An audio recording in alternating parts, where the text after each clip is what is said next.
Visualicemos la escena por un momento. El aire huele a una extraña mezcla de desierto recalentado y, bueno, dinero recién impreso. Muy propio de Las Vegas, claro. Totalmente. Estamos en el famoso Strip, es mayo de 2026 y frente a quien observa se levanta una gigantesca bola de silicio. La Sphere. Esa misma.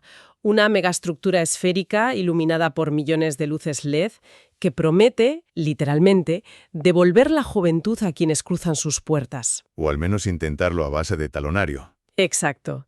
Y hoy vamos a adentrarnos en una colisión que resulta fascinante, el choque frontal entre la nostalgia más cruda, esa del ska punk de los años 90, y el hipercapitalismo tecnológico del futuro más inmediato. Es una mezcla potente. Lo es. La misión de esta inmersión profunda es intentar responder a una pregunta que flota en todo el ecosistema musical actual. A ver, la residencia de la mítica banda No Doubt en la famosa esfera de Las Vegas. ¿Es realmente una revolución en la música o se trata de una estafa de alta tecnología envuelta en pantallas de ultimísima generación? Es un debate absolutamente apasionante. Y para abordarlo con la profundidad que requiere, hoy contamos con un material de base que es una auténtica joya. Así es. Todo nuestro análisis de hoy se vertebra en torno a un artículo de opinión y una guía inmersiva publicados por Thuridet News. Es un texto muy reciente, de mayo y junio de este mismo año, 2026. Escrito por Johnny Zuri, si no me equivoco. Exactamente. Y el autor hace una disección exhaustiva, casi quirúrgica te diría, de lo que implica asistir a una de las 18 fechas que la banda californiana tiene programadas en este recinto. Vale, vamos a desgranar esto, porque el contraste visual, musical y conceptual que plantea la crónica es simplemente abrumador. Es que chocan dos mundos. Es decir, por un lado tenemos a No Doubt, una banda que es sinónimo de una época muy concreta, y por otro, un edificio que parece una nave espacial aterrizada en el desierto de Nevada. Precisamente ese contraste es el gran eje de toda esta conversación. Es la tensión constante entre dos mundos que parecen totalmente incompatibles. Ya. Por un lado, tenemos el recuerdo puramente analógico de 1995. Hablamos de la era del álbum Tragic Kingdom. Qué discazo, por cierto. Sin duda.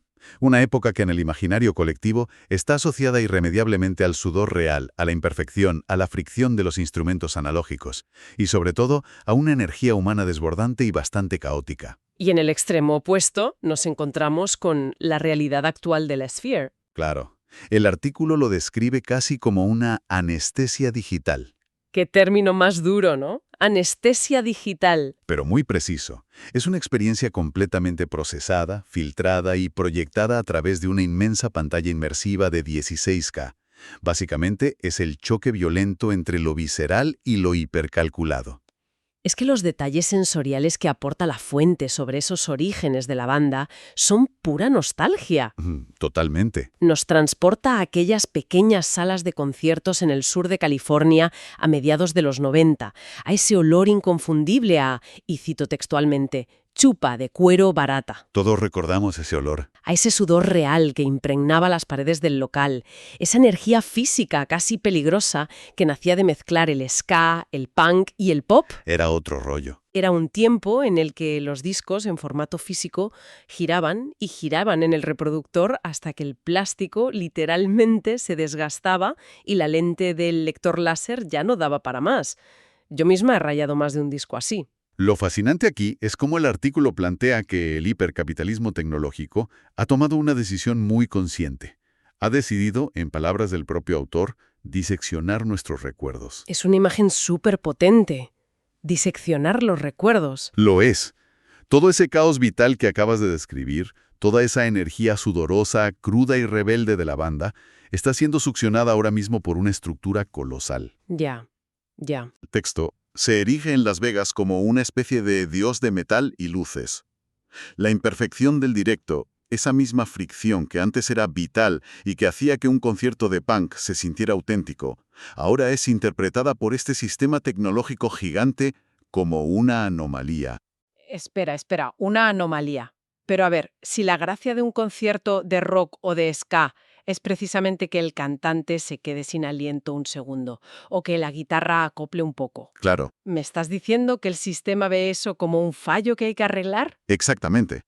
En un sistema que busca la perfección absoluta, La humanidad es simplemente un margen de error. Madre mía. Y como toda anomalía en un entorno hipercalculado, debe ser corregida, pulida y ecualizada hasta alcanzar una pureza clínica. Qué locura. Y esto nos obliga a plantearnos qué significa esto a nivel social. ¿Qué queda de la experiencia humana, de la comunión impredecible entre una banda y su público, cuando la nostalgia se convierte en el hardware más caro e inflexible del planeta? Ya no es un simple concierto, entonces. Para nada. Se convierte en un experimento de laboratorio a gran escala para comprobar hasta qué punto el ser humano está dispuesto a pagar por revivir sus propios recuerdos de juventud en altísima definición. Bueno, y aquí es donde la cosa se pone realmente interesante, porque, claro, para lograr empaquetar esa nostalgia y venderla a ese nivel de pureza clínica que mencionas, hace falta algo más que unas buenas pantallas y un par de amplificadores gigantes. Desde luego que hace falta más. El artículo deja clarísimo que lo que ocurre dentro de esa enorme bola de silicio no es magia, es tecnología militar. Tal cual. La fuente nos habla de un sistema de sonido extremo llamado Holoplot X1 Matrix Array. Un nombre que ya impone por sí solo. Ya ves. Y el autor no se anda con roderos, lo define literalmente como ingeniería militar aplicada al ocio. Esto rompe por completo con la idea clásica de tener dos torres de altavoces apilados a los lados del escenario reventando los tímpanos de la primera fila. Totalmente. Cambia el paradigma por completo. El concepto técnico clave que detalla la guía es la síntesis de campo de ondas. A ver, explícanos un poco eso porque suena complejo. Para comprender la magnitud de lo que estamos hablando, hay que olvidar por completo cómo funciona la acústica en cualquier estadio normal o en una sala de conciertos tradicional. Vale. Y un recinto clásico, el sonido sale del altavoz, choca contra las paredes, rebota en el techo, impacta contra los cuerpos de las personas y genera ecos, reverberaciones y zonas donde el sonido llega sucio o desfasado. Lo típico de cuando te pones detrás de una columna y no escuchas nada bien. Exacto. Pues en la Sphere el sonido no rebota de esa manera. El sistema Holoplot envía el audio en forma de rayos quirúrgicos que apuntan directamente y de forma individualizada hacia la posición de cada asiento. Es una pasada. Fíjate que el artículo aporta un dato que a mí me dejó la cabeza dando vueltas. Asegura que si una persona mueve la cabeza o desplaza su cuerpo apenas 10 centímetros de su posición en la butaca, la mezcla de sonido que percibe cambia. Es increíble. 10 centímetros. Es una precisión micrométrica que casi asusta. Significa que este sistema tecnológico está creando una burbuja auditiva perfecta, aislada y personalizada para cada individuo dentro de un recinto con miles de personas. O sea que aísla al oyente del resto del público. Absolutamente. El ruido de quien está sentado en la butaca de lado, sus gritos o sus conversaciones prácticamente desaparece del espectro principal. El oyente se queda a solas, encapsulado con esta versión hiperdigitalizada de la banda. Fíjate que eso suena casi agobiante. Es como si el recinto no quisiera que compartas la experiencia con el que tienes al lado, sino que te aísla para que consumas el sonido tú solo. Sí, es una forma muy solitaria de vivir algo que siempre ha sido colectivo. Pero es que la cosa no se queda únicamente en lo que entra por los oídos. La tecnología va un paso más allá, para invadir el cuerpo directamente. El artículo relata una experiencia física brutal mediante lo que llaman asientos ápticos. Así es, las butacas no son simples asientos de cine. Son parte del sistema de sonido. ¿Cómo? El asiento suena. Más bien vibra. Están diseñadas con motores internos para vibrar en una sincronía milimétrica con las frecuencias más bajas de la música que está sonando. ¡Ostras! El autor de Surrey Red News relata su experiencia personal en un momento muy concreto del concierto, cuando empieza a sonar el mítico tema Spiderwebs. ¡Qué temazo, por favor! Pues cuenta que las icónicas líneas de bajo que toca Tony Canal no solamente se escuchan de forma nítida y cristalina en el oído, sino que literalmente te golpean de forma física en la espina dorsal. ¡Madre mía! Imagina estar ahí sentado y sentir que cada nota del bajo te sube por la columna vertebral.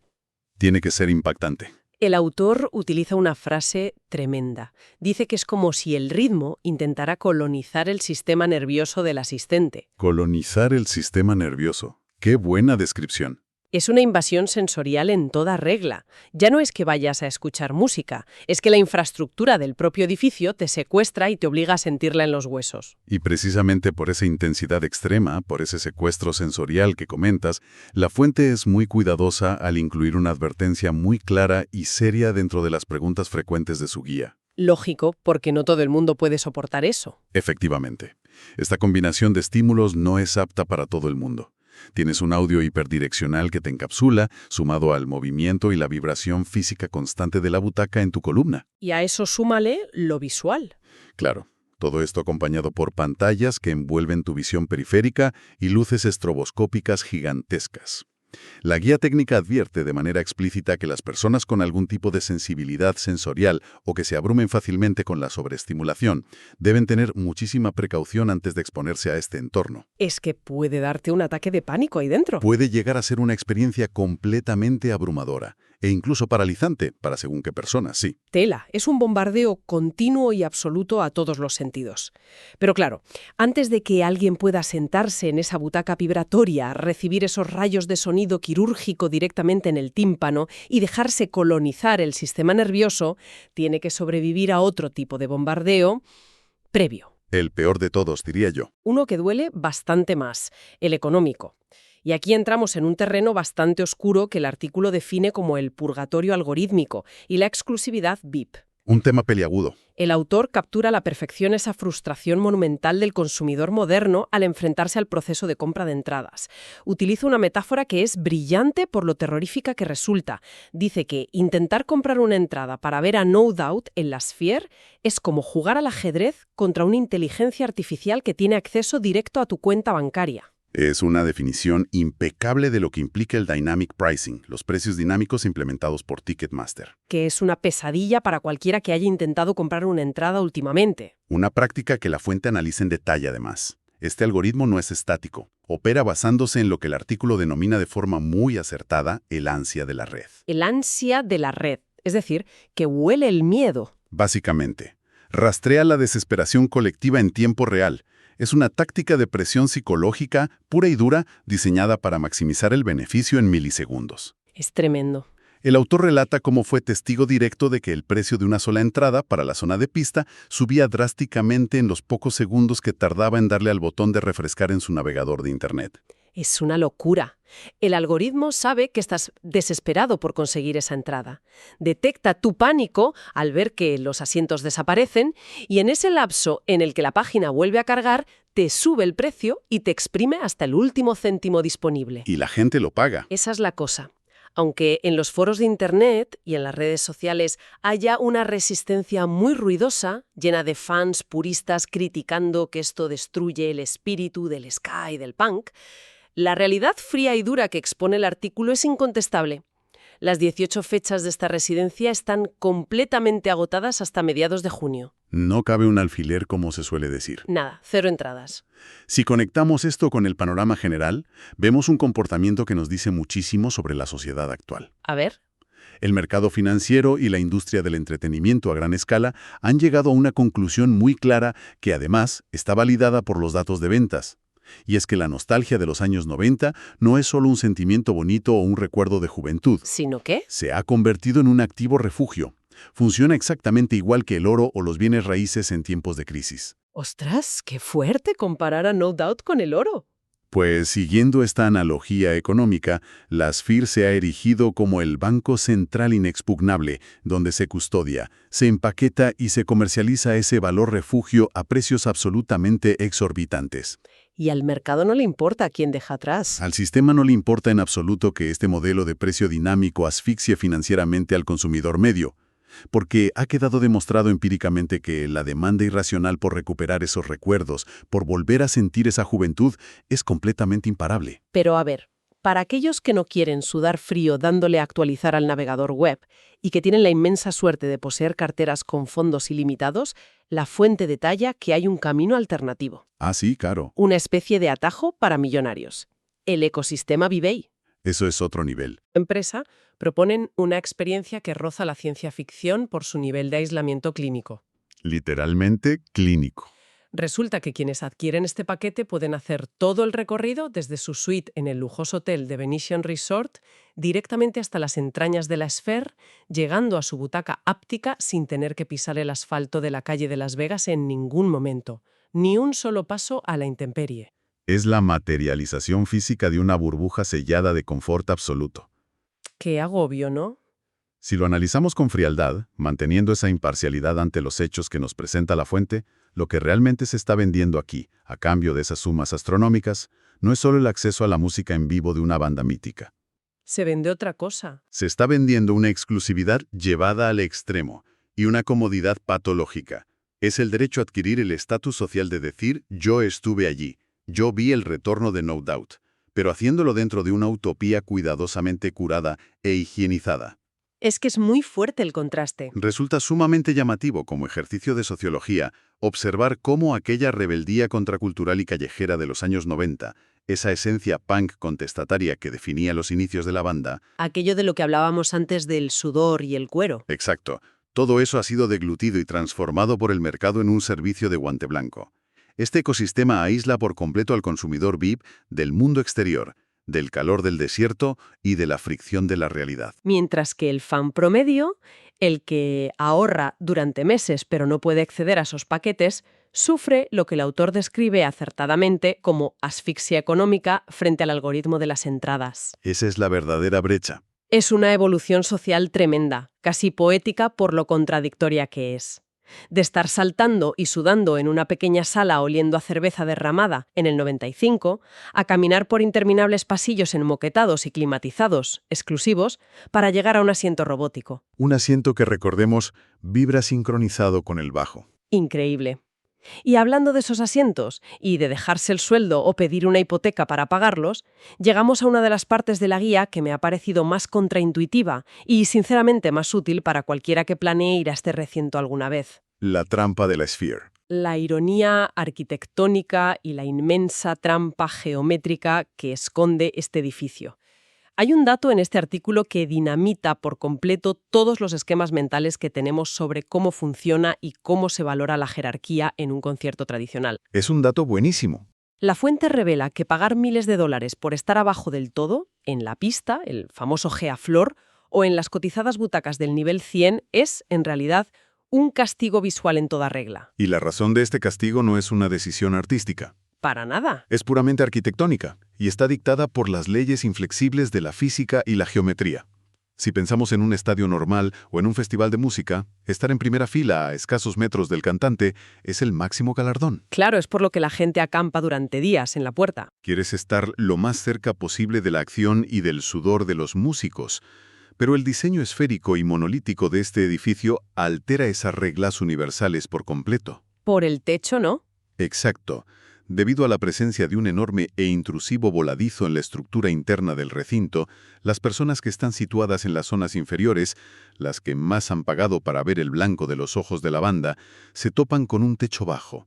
Ese voladizo les corta drásticamente el ángulo de visión hacia arriba. ¡Qué faena! Les impide ver la inmensidad de esa pantalla LED inmersiva de 16.000 píxeles. Básicamente te estás perdiendo el 50% del espectáculo visual por el que acabas de pagar una pequeña fortuna. Efectivamente. Es de una ironía deliciosa. Como bien apunta el texto de Zuridet News, los que más pagan para estar en primera línea sufren una especie de engaño geométrico provocado por la propia arquitectura hipermoderna del lugar. Estás cerca, pero te pierdes lo mejor. Estás muy cerca de la tarima, sí, pero el techo te roba la mitad del cielo digital que envuelve al resto del recinto.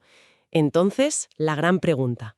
Si los que están abajo en la pista están siendo castigados visualmente, ¿quiénes son los verdaderos ganadores de esta experiencia de alta tecnología? El artículo es muy claro en esto. Arquitectónicamente hablando, los mejores asientos, las verdaderas joyas de la corona de la Sphere, se encuentran sorprendentemente en los niveles 200 y 300. Las gradas intermedias. Exacto.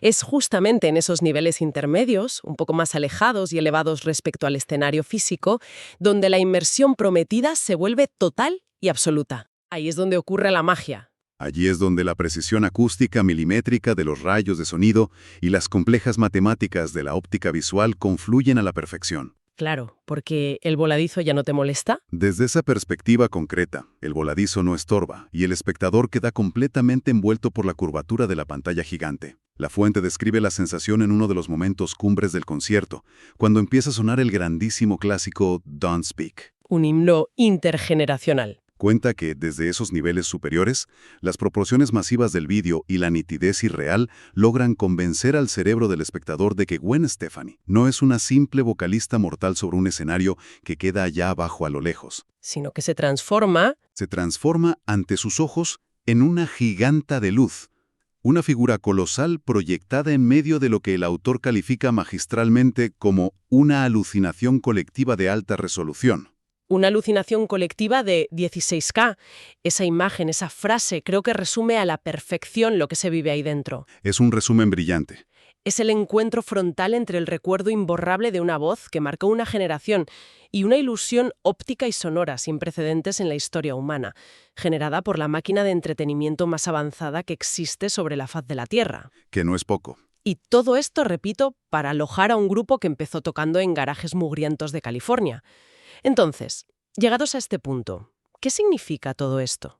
Es la pregunta del millón. Si ponemos todas las piezas sobre la mesa y recapitulamos un poco, desde el sonido quirúrgico que no te deja hablar con el de al lado, pasando por la guerra psicológica de los precios dinámicos contra una inteligencia artificial, hasta la geometría del edificio que castiga a la primera fila. Todo apunta en una misma dirección. El artículo de Johnny Surican nos empuja hacia una gran conclusión ineludible. Estamos presenciando en tiempo real un cambio de paradigma brutal que parece totalmente irreversible. Sin vuelta atrás. La vanguardia tecnológica, respaldada por un capital inmenso, ha ganado la partida de forma absoluta. Según argumenta el texto, las bandas icónicas ya no actúan solamente como músicos tradicionales interpretando un repertorio. Se han visto obligadas o han elegido convertirse en curadores de su propio contenido dentro de un entorno altamente virtualizado. Aceleradamente para convertirse en un parque de atracciones de altísima fidelidad. Y esto plantea una pregunta importante. Y nos lleva irremediablemente a una reflexión de un calado mucho más profundo que el autor comparte a modo de epílogo al final de su extensa crónica. Esa parte final del artículo da mucho que pensar. Relata que, tras vivir durante horas esta sobreestimulación perfecta, tras el bombardeo áptico, visual y sonoro, al salir por las puertas de la esfera, abandonar los pasillos climatizados y enfrentarse de golpe al silencio inmenso e implacable del desierto de Nevada en la noche, el contraste absoluto. En el texto que esta tristeza transitoria no tiene nada que ver con el desempeño musical de No Doubt, que según él sigue sonando de manera impecable, profesional y con una ejecución técnica envidiable. ¿De dónde ¿Viene esa melancolía entonces? La melancolía nace más bien de la constatación empírica de una pérdida que se siente irreparable, la desaparición paulatina de ese espacio sagrado que constituía el concierto en vivo original. Ya entiendo por dónde va. Un espacio vital donde el error humano, un pequeño desafine, el ruido desordenado e impredecible del público interactuando libremente y esa fricción puramente analógica eran exactamente los ingredientes que hacían que un evento musical respirara. Que se sintiera auténticamente vivo, peligroso y real. Exacto. La perfección digital extrema, en su afán por ofrecer el producto definitivo, parece haber aniquilado por completo la belleza inherente al fallo humano. Básicamente es el peaje que hay que pagar por cruzar la frontera de la hipertecnología. Sacrificar una parte del alma y de la crudeza a cambio de obtener la máxima resolución posible. Un trato fáustico moderno. Totalmente. Y para poner el broche final a este análisis profundo de hoy, queremos dejar una idea flotando en el aire, inspirada directamente en una de las preguntas abiertas que lanza el autor al terminar su artículo. Adelante. Él se cuestiona, de forma muy pertinente, si como sociedad estamos realmente preparados para ver a nuestros grandes ídolos musicales convertidos en meros avatares de alta resolución, atrapados dentro de una inmensa y carísima jaula de cristal y silicio. Es una imagen distópica. Y tomando esa premisa, llevándola un paso más allá, hacia un escenario futuro que ya no parece ciencia ficción, si resulta que la acústica perfecta ya no depende en absoluto de la resonancia natural. Cierto. Y si esa recreación visual envolvente a 16.000 píxeles es tan potente que es capaz de engañar a nuestro cerebro hasta hacernos creer que estamos viendo a verdaderos gigantes de luz palpables. ¿Hacia dónde vamos? Esa es la clave. ¿Cuánto tiempo falta realmente para que veamos residencias enteras de meses de duración en el Sphere,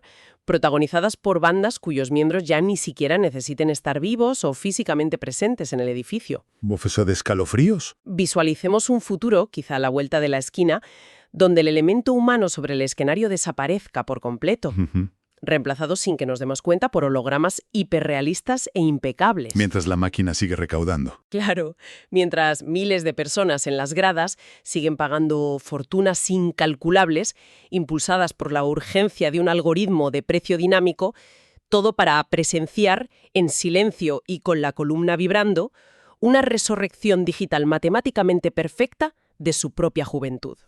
Es un horizonte fascinante por el hito tecnológico que supone y a la vez profundamente escalofriante, que dejamos ahí para la reflexión personal de quien nos escuche. Hasta aquí la inmersión de hoy. Nos despedimos, pero seguiremos observando muy de cerca cómo el futuro se empeña, cada vez con más píxeles, en reescribir nuestro pasado.